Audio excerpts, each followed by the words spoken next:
Hey YouTube, this is Alexander, and I recently picked up one of the official cases from Google for the Nexus 6P, and I've been using it for a little more than 2 days straight. But is it worth the $35 you'll spend to get it? Let's go ahead and find out.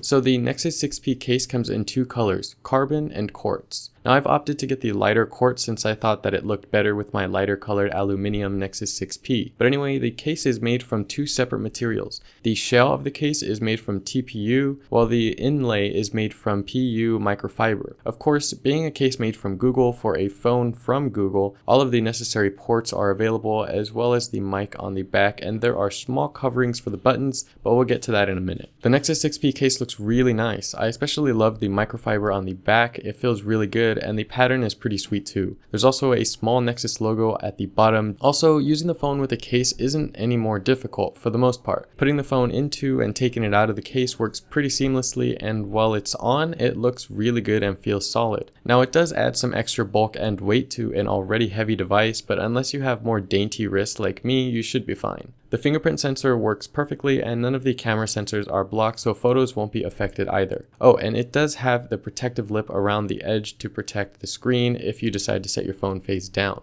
Something that really irritated me though are the buttons. So after getting to use this case for a few days, I began to notice that the power button has virtually no feedback nor click to it when pressed, whereas the volume rocker does, at least to some extent. Basically, the fact that the TPU material covers the buttons makes them less satisfying to use, especially the power button, by a lot. Another thing I noticed that frustrated me was the inability to capture screenshots for some odd reason.